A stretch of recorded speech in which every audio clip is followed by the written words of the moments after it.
I'm going to change it up today and try the live going in the up and down position. So maybe if there are people on with me, I'll be able to read your comments on the bottom. Because when I do it sideways, it's kind of hard to see. So welcome to Wednesdays at 6 on Truth Telling Wins. I'm glad to have you here. If there is anybody here, I'm glad to be here anyway. And I am finally feeling like myself again. I think my brain has come back to me. I know that I was sick since the end of February when my brother came to visit. And then I had an event on March 3rd that I went to about healing sexual trauma. And I felt like I really needed to be there, but I stayed away from people because I knew I wasn't totally well. Maybe I went out a little too soon. I was well for a couple of weeks. Then I had a really bad relapse. And so what is that? What are we talking, like 5, 6, 7 weeks? I think someone told me this thing could last about that long, but that was inconceivable for, to me, that you can be sick for that long.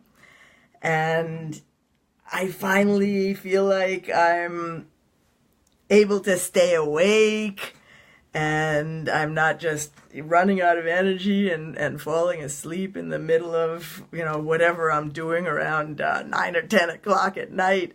I feel like myself again. Although I was thinking maybe I won't be a night owl anymore, but that didn't seem to work so well. I think I'm gonna revert back to me, because that just might be who I am. But anyway, I'm here now, and I definitely think that it would be a good idea for us to talk about Tony Robbins. There's a lot going on in the world right now, but I feel like with this page that Nancy Myers and I started, because, oh boy, does she have an S at the end of the name? I'm not sure, Nancy. I might have just added an S when your name might actually be Meyer.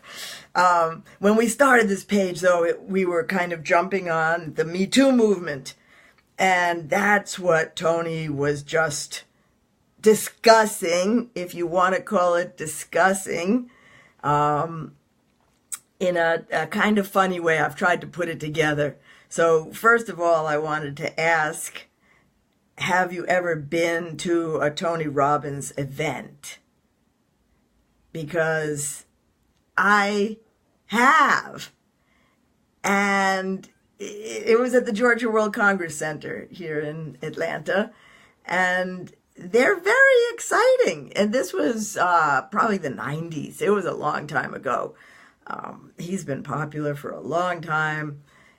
I mean, hugely popular. As huge as he is, he's been hugely popular for a long time in the NLP world, in the workshop world, in the empowerment, the firewalking, the breaking board world.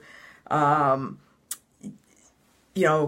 in the days of cassette tapes, everyone had his tapes. They put them in their car and listened to them all day and pump themselves up. When you go to his event, in fact, he has you make fists. He has you scream, yes! He has you jumping on chairs and screaming yes. I mean, it's a real pump you up event. I'm not talking about the firewalking ones, because those are a little more intimate. I'm talking about the huge stadium types of events that I think this one was. From the look of it.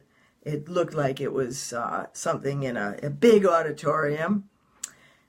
And he started talking about the Me Too movement, I suppose. I don't know exactly the way that it all came down.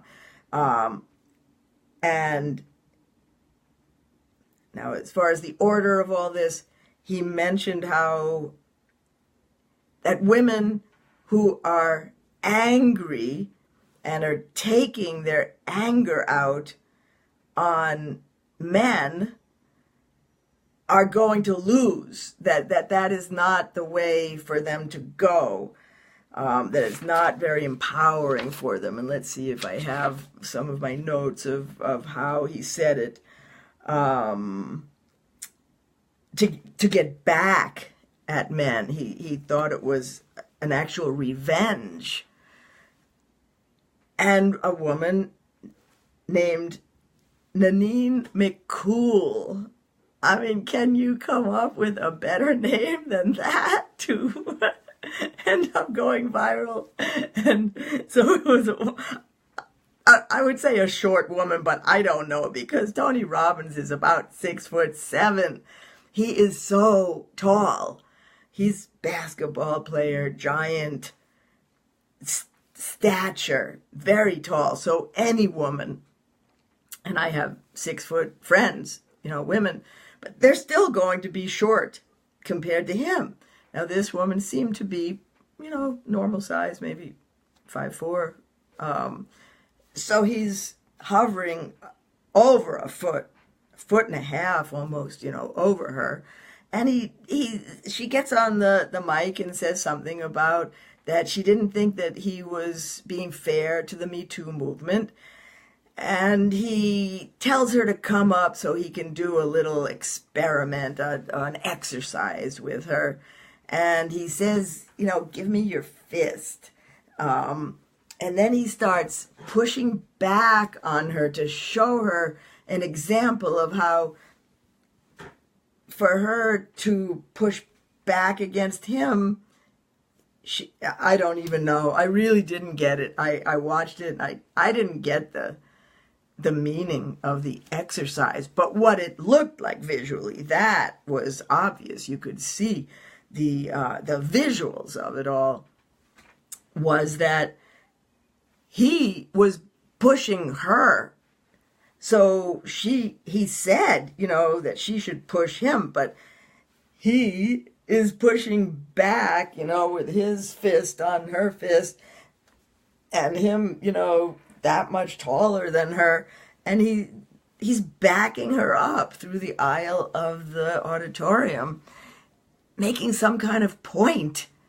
And then he made some interesting statements, and I'm going to try to, I've written some of them down. Let's see if I can quote. He says, "I'm not mocking the Me Too movement. I'm mocking victimhood. If you use the Me Too movement to try to get significance and certainty by attacking and destroying someone else, all you've done is basically used a drug called significance to make yourself feel good." It doesn't even make sense to me, actually, to hear him put that way. And then, he gets a response from Tarana Burke, who is the leader of the Me Too movement, and she says that the message of the movement is empowerment through empathy. It's not about trying to destroy a man's life. And that's, I guess, Wynn, what's his name? Steve Wynn, I guess one of the owners of some casinos in Las Vegas, I guess is one of Tony Robbins' friends. And I think that is the person that actually Nanine McCool was saying that it wasn't really good for him to be apologizing for him or standing up for him. So, imagine the difference between destroying a man's life,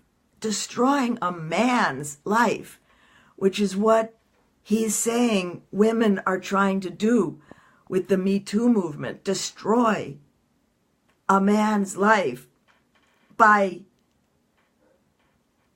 telling on him,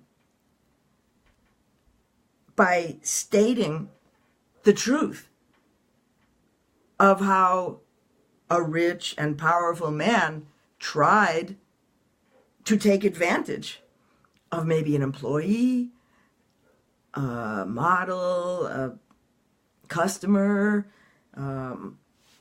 a person, and that by telling on him, a woman is destroying his life.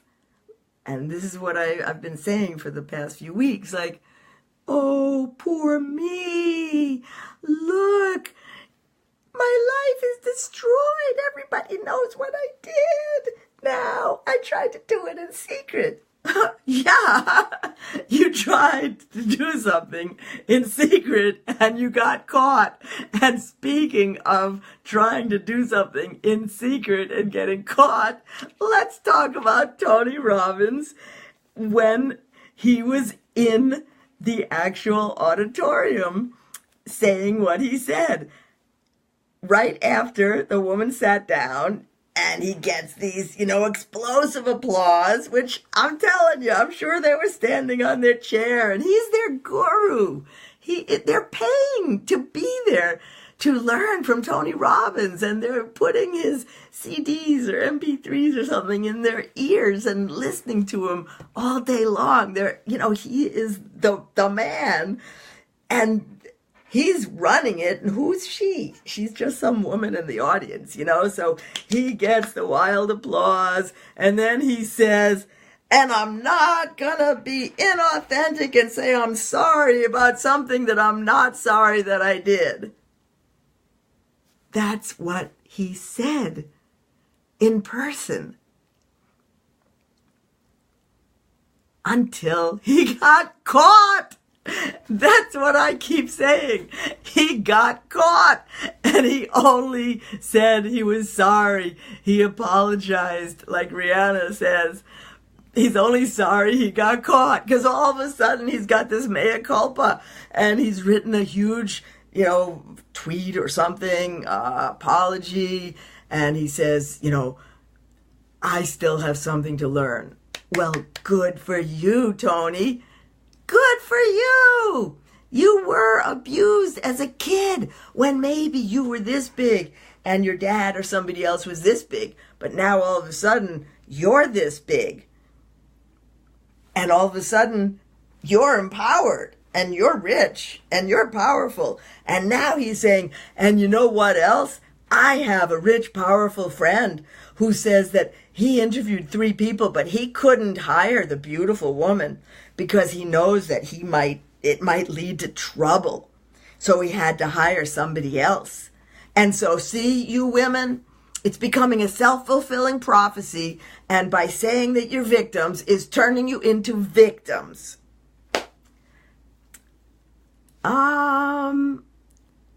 What's wrong with this picture? I am getting so tired. This is one of my pet peeves, okay? I've been tired for a long time of it. I think I would say this is my soapbox that I stand on, of trying to bring back the innocence of victims. Because being victimized is a reality in this world, right? That's the whole point of brain health and resilience, is we all, we strike out. We miss the basket. We are sometimes, the hero or the GOAT. We could be the reason that our team lost the season and everybody's going home now. Or if we shoot the basket and get it in, then we're put on everybody's shoulders. But there's always that chance. So what do? Do you just stay home? Do you just put the covers over your head and say, forget about it? We're all going to experience wins and losses. And sometimes it's not just a game. And the Me Too movement is not about vindication. In fact, I love what Tarana Burke says.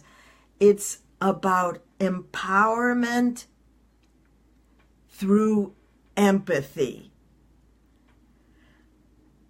and telling the stories is building a database of safety in numbers, because that's what has happened since, I think it was October 12th. And the way I hear men talk about it is, oh, it's been this onslaught of women bashing men. Okay, you were born as a man and you've had the privilege your whole life. And now since October 12th, you're finding out that, oh my God, the privilege may not just be something that comes with the penis. Wow. Oh my God. There may be like a need to actually be a good person.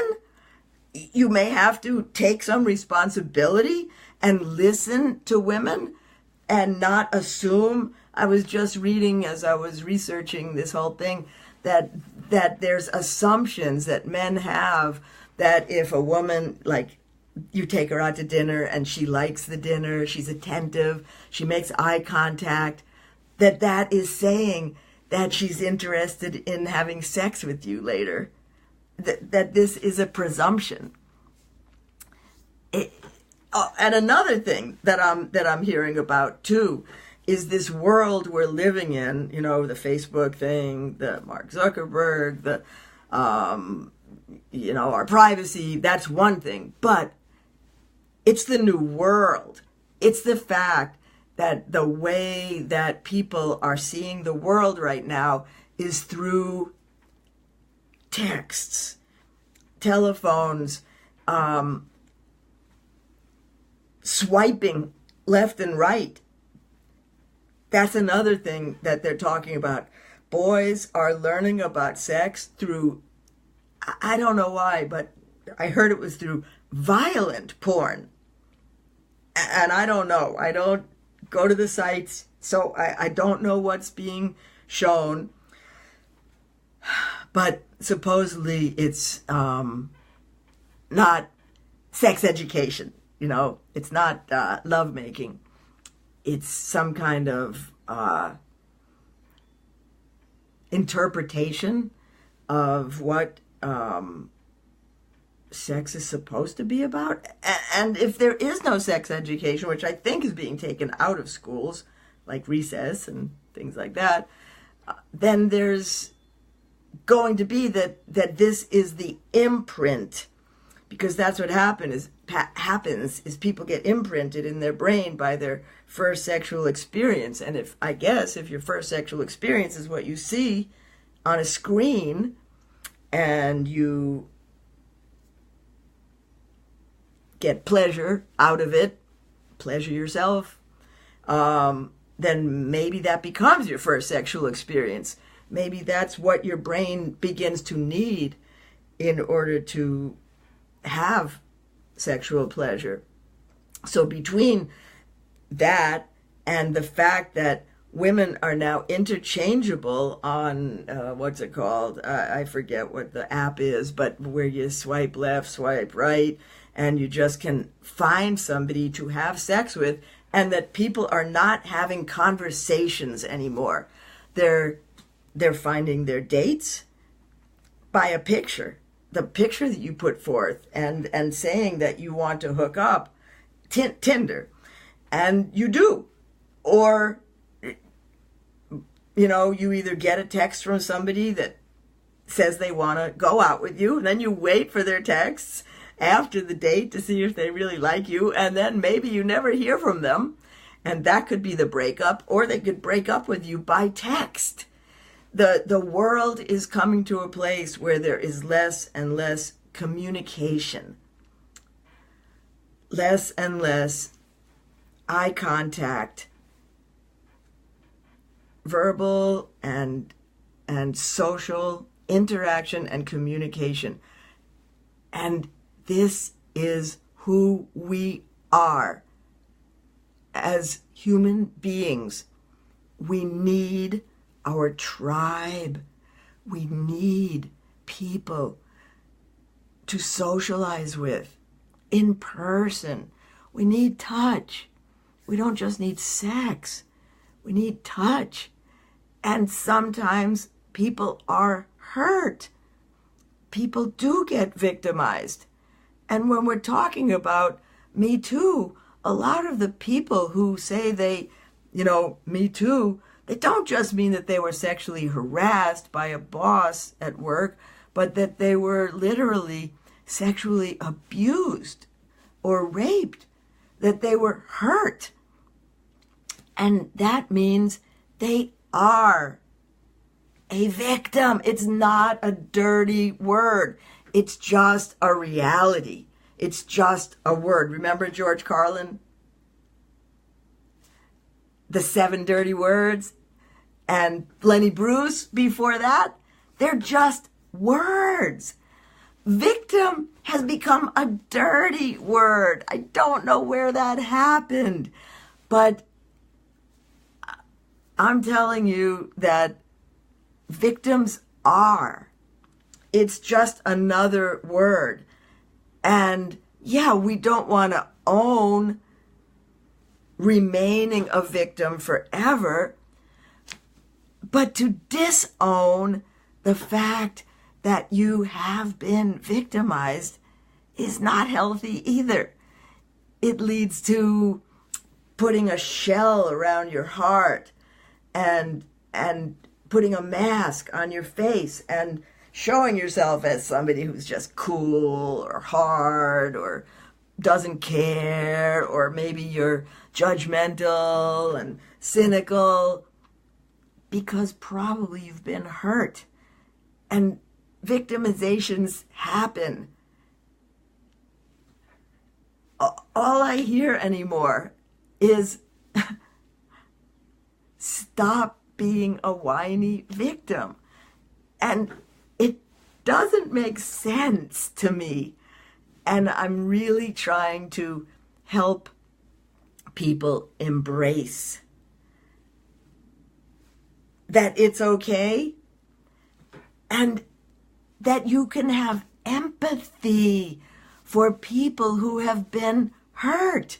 That it's okay. Instead of a retort like, why are you whining, bitching, and moaning? I have, some people that call them BMW, bitch, moan, and whine.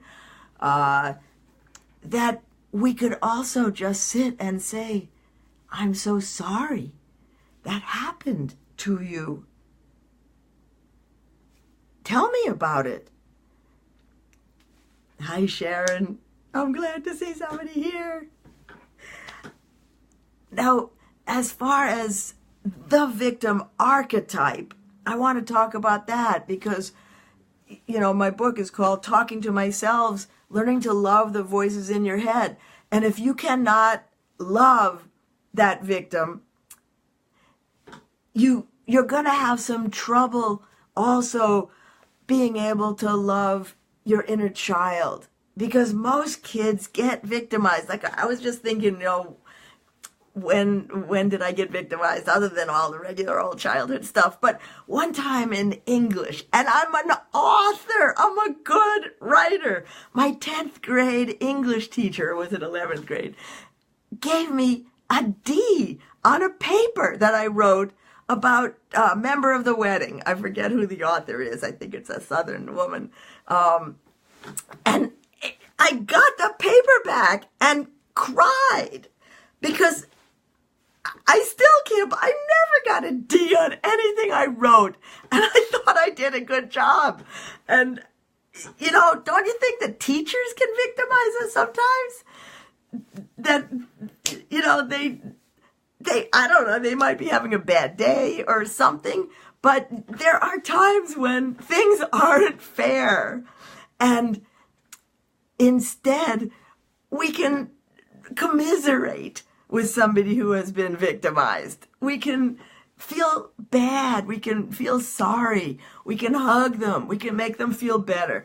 I also want to make sure that I'm not confusing anybody with the fact that the inner child is the victim. No.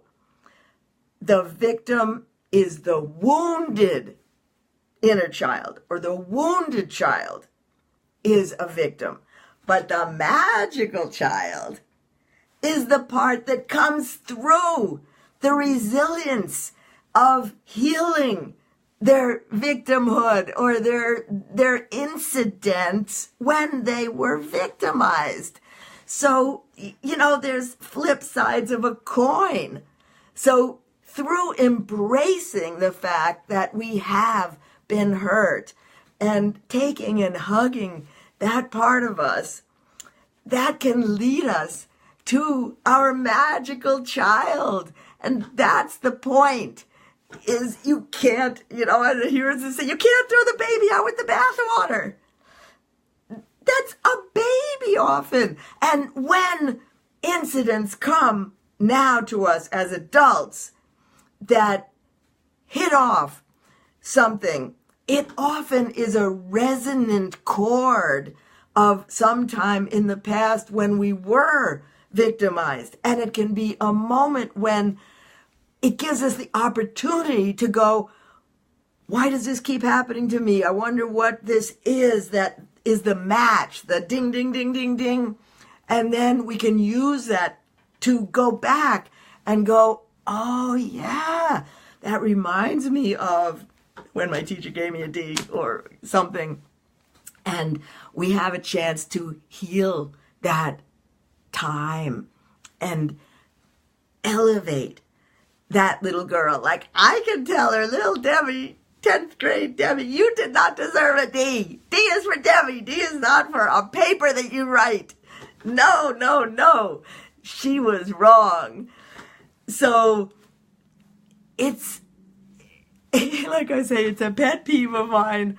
And I'm just blown away by my own friends, many of them, many of the workshop leaders and, social leaders that I really respect in the world, who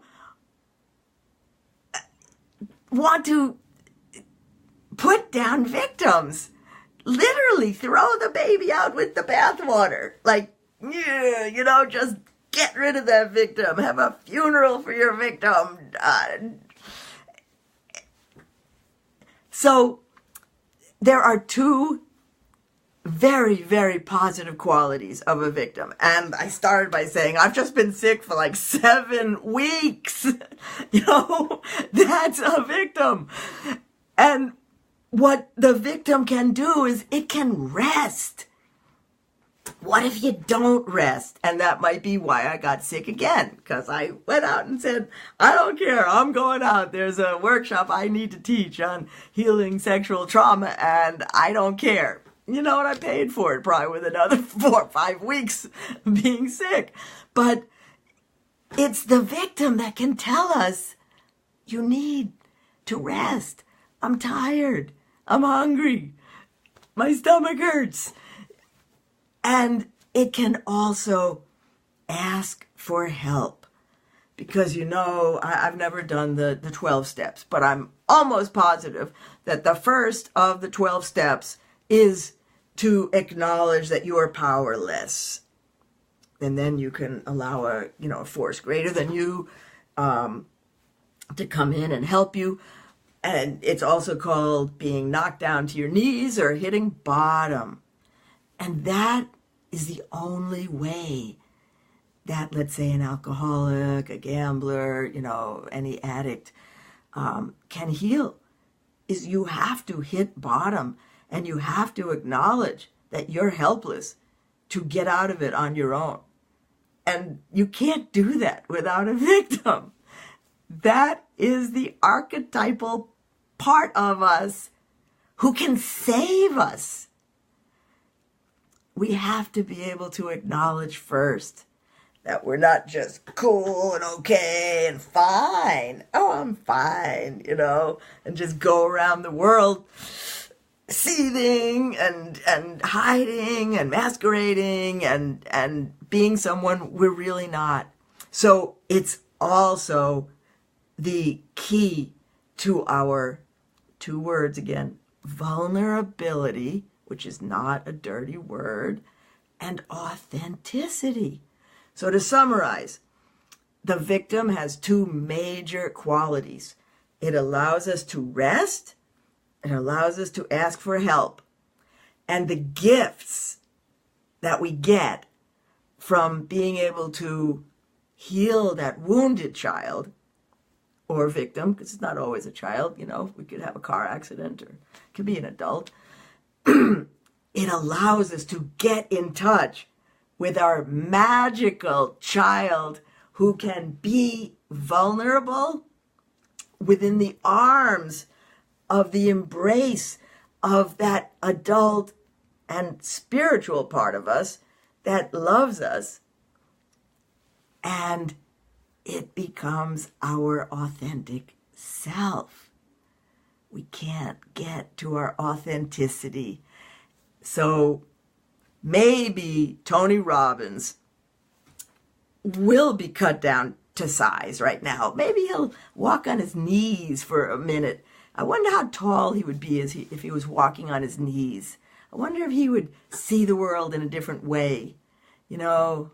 I sometimes have to just stop and tell my boyfriend that it's different down here. Once I back up, I can't see behind me. I go over curbs because I can't see in front of me all the time. My hood is in the way. It's a big difference. Cars are made for taller men. And when you're down here, there's a lot of cars I can't drive because I can't reach the pedal and I can't see over the dashboard.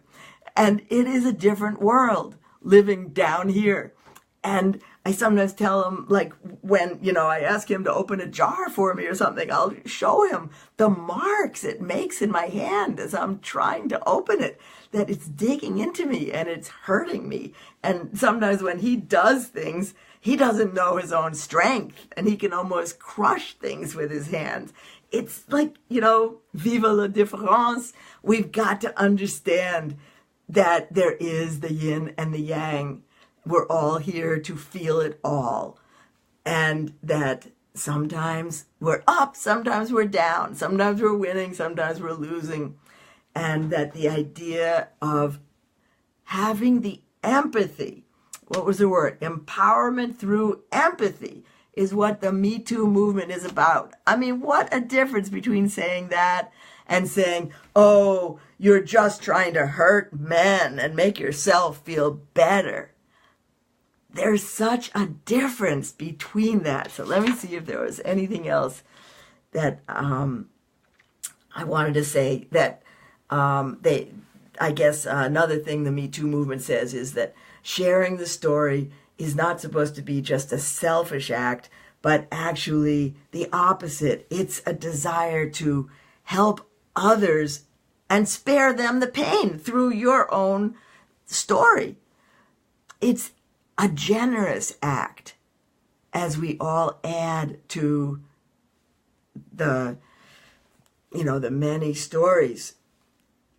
I also posted on my page, the Truth Telling Wins page, a really good article. It came as a memory from a couple of years ago about the way that words and communication is different between men and women in, say, a classroom, a boardroom, a kitchen table, anywhere, that there are big differences.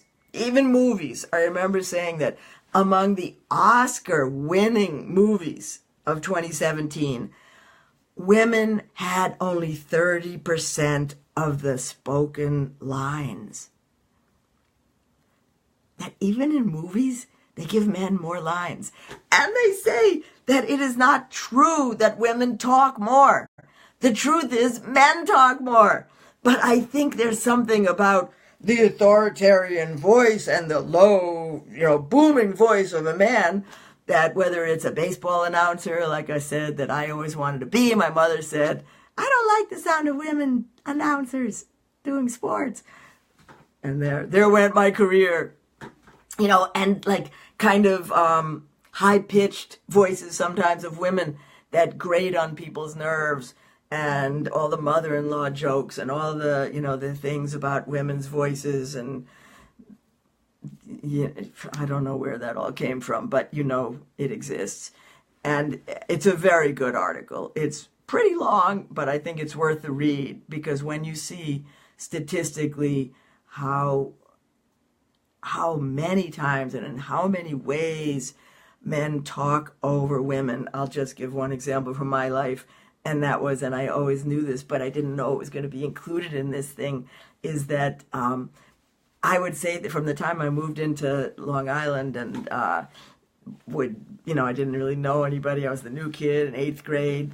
I'd sit at my desk and sometimes I would say something, and the boy that was the class clown would hear me. He would say it out loud and he'd get the laugh. The exact same thing I said. I thought that was me. My father's a comedian, and I thought I don't have the delivery to tell jokes because the class clown would say it and he got the laugh. But then I find out from this article that that's very typical. In fact, they put in the description of one comic, cartoon, where it was like a boardroom of a woman bringing up a point and she was the only woman there. Cartoon said, the guy who was running it, "Good point. Would any of you guys like to bring it up?" You get it? It's like they're not even listening. Okay, so to end, I'll just give something that Tyra Banks said. Tyra Banks, supermodel. When she first went to modeling agencies in New York, Sharon, probably your field, you would know about this. Trying to reconnect. Okay, I'm still here. Something went on with my phone. That she was told, "We already have a black model." And she's looking and there's 200 women, 199 white women, 1 black, and she couldn't get hired because they already had a black woman as a model. Okay, that's all I got for today. Thanks for watching, Sharon, hopefully others. Thanks for participating, and I hope other people get to hear this. And I'm gonna stay on this soapbox for a while because it's the one I've been on, and now it's really catching some momentum. So viva la victim, okay? I say it's okay to be a victim if you were a victim. All right, good. Go out and conquer get your resilience about it, but don't be afraid to acknowledge when you're down. Okay? Bye.